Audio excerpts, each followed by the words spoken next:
नमस्कार, आप देख रहे हैं वीके न्यूज और मैं दुष्टुर उपाध्याय। भगवान राम के भव्य मंदिर के भूमि पूजन में कट्टरपंथियों की फौज ने किस तरह से बाधा डालने की एक बड़ी साजिश रची थी, उसको लेकर एक बड़ा खुलासा हुआ है जो आपके भी रोंगटे खड़े कर देगा। दरअसल राम मंदिर के भूमि पूजन के दिन और उससे पहले कट्टरपंथी मुस्लिम संगठन और कुछ नफरती नेताओं की ओर से ऐसे भड़काऊ बयान सामने आने लगे थे जो अशांति फैलाने की ओर इशारा कर रहे थे। लेकिन सुरक्षा को लेकर सीएम योगी के सख्त रवैये से इन कट्टरपंथियों के मंसूबे नाकाम हो गए। इसी बीच उत्तर प्रदेश के बहराइच से राम जन्मभूमि पूजन के दौरान सोशल मीडिया पर लोगों को बरगलाने और उन्माद फैलाने के आरोप में योगी की पुलिस ने शुक्रवार को पॉपुलर फ्रंट ऑफ इंडिया और social democratic party of India से जुड़े एक डॉक्टर सहित 3 लोगों को गिरफ्तार किया है। पुलिस के मुताबिक ये लोग अयोध्या राम मंदिर भूमि पूजन कार्यक्रम के दिन सोशल मीडिया पोस्ट के जरिए समुदाय विशेष के लोगों में आक्रोश फैलाना चाह रहे थे, जिससे सांप्रदायिक हिंसा भड़क उठे। जरवल थाने की पुलिस को एक सूचना मिली थी कि जरवल कस्बे में हीरा मस्जिद के बगल में डॉक्टर अलीम की क्लिनिक है। वहाँ पर कुछ लोग बैठ करके सांप्रदायिक सद्भाव और राष्ट्रीय अखंडता को विघटित करने वाले चित्रों, आलेखों और संदेशों का व्हाट्सएप और ट्विटर के जरिए मोबाइल के माध्यम से प्रचार प्रसार कर रहे हैं। इस सूचना पर पुलिस ने वहां पर जाकर के रेड की और वहां पे डॉक्टर अलीम और उनके सहयोगी साहिब आलम और कमरुद्दीन 3 व्यक्ति मिले। उनके मोबाइल में इस तरह के संदेश जो कि भड़काऊ संदेश थे और चित्र थे वो मिले, उनको जब्त किया गया। उनके विरुद्ध मुकदमा अपराध संख्या 225/2020 धारा 153A, 153B, 295, 298, 505A, B और 502 के तहत मुकदमा दर्ज किया गया है। इसमें साहिब आलम PFI का एक पूर्व पदाधिकारी रहा है जो कि इस समय SDPI के मीडिया प्रभारी के रूप में यहाँ काम कर रहा था। डॉक्टर अलीम, साहिब आलम और कमरुद्दीन ये तीनों एक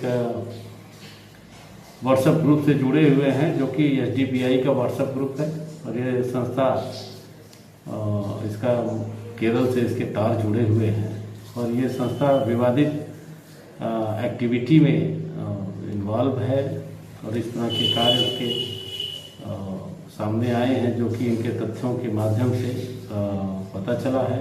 और इस संस्था के PFI के एक नए चेहरे के रूप में SDPI सामने आ रहा है जो कि दलितों और शोषित मुसलमानों की रहनुमाई का दावा करता है और उसके आड़ में गैरकानूनी और विघटनकारी कार्यों में लिप्त है संगठन। इस संगठन के अन्य विवादित और प्रतिबंधित संगठनों से भी तार जुड़े होने की आशंका है और उसकी जो है छानबीन की जा रही है। बता दें कि अयोध्या में मंदिर भूमि पूजन के शुभारंभ कार्यक्रम को लेकर पहले से अलर्ट जारी कर दिया गया था। इसी के आधार पर पुलिस और खुफिया तंत्र सरहद के साथ ही सोशल मीडिया पर चौकस थे।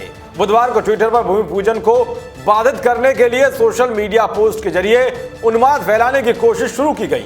तभी खुफिया एजेंसियां सतर्क हो गई और जरवल में छापेमारी कर डॉक्टर अलीम अहमद की क्लिनिक से उन्हें 2 अन्य लोगों को गिरफ्तार कर लिया। पुलिस ने डॉक्टर अलीम और उसके क्लिनिक में मौजूद कमरुद्दीन और साहिब आलम को गिरफ्तार किया था। 24 घंटे पूछताछ के बाद गुरुवार को पुलिस ने तीनों पर मुकदमा दर्ज करके जेल रवाना कर दिया। पुलिस अधिकारियों ने बताया कि इसमें साहिब आलम PFI के पूर्व पदाधिकारी और SDPI के मीडिया प्रभारी के रूप में काम कर रहा था। डॉक्टर अलीम और कमरुद्दीन दोनों SDPI व्हाट्सएप ग्रुप के सदस्य थे। उन्होंने कहा कि SDPI और PFI संगठनों के गिरफ्तार 3 सदस्यों से उनके नेटवर्क खंगाले जा रहे हैं और विस्तृत जांच की जा रही है। रिपोर्ट के मुताबिक इनके तार सऊदी अरब, दिल्ली, लखनऊ समेत कई जगहों से जुड़े बताए गए हैं। 3 सदस्यों के पकड़े जाने के बाद PFI और SDPI के बहराइच में सक्रिय होने के सबूत ने सुरक्षा एजेंसियों की नींद उड़ा दी है। इन लोगों ने अयोध्या में हो रहे भूमि पूजन के कार्यक्रम को बाधित करने के लिए सोशल मीडिया पर गलत मैसेज प्रसारित कर मुस्लिमों में आक्रोश पैदा करने की योजना बनाई थी। लेकिन समय रहते पुलिस अधिकारियों को इसकी जानकारी हो गई, जिससे इनके सारे मंसूबे नाकाम हो गए। दरअसल ये वही PFI संगठन है जिस पर आरोप लगे हैं कि इसने ही CA के विरोध की आड़ में दिल्ली समेत कई जगहों पर दंगा भड़काने के लिए फंडिंग की थी। बता दें कि भारतीय खुफिया एजेंसी को 5 अगस्त को अयोध्या और जम्मू कश्मीर में बड़े आतंकी हमले की सूचना मिली थी। एजेंसियों के मुताबिक यह साजिश पाकिस्तान की ओर से रची गई थी। इसके लिए उसने अफगानिस्तान में 20 तालिबानी आतंकियों को प्रशिक्षित किया था। खुफिया एजेंसियों ने इस खतरे को लेकर पुलिस और आर्मी को पहले से आगाह कर दिया था, जिसके चलते कहीं से भी हमले की खबर सामने नहीं आई।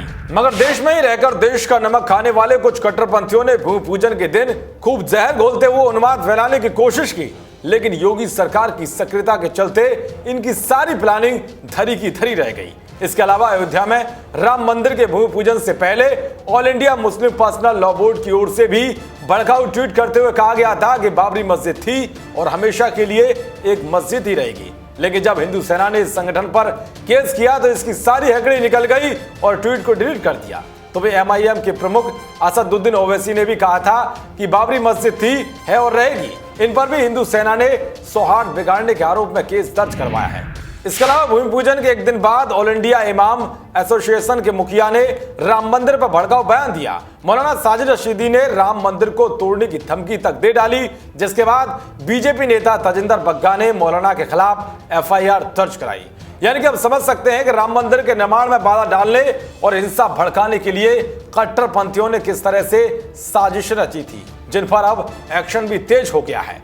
देश और दुनिया की तमाम खबरों को पाने के लिए देखते रहिए वीकी न्यूज। नमस्कार।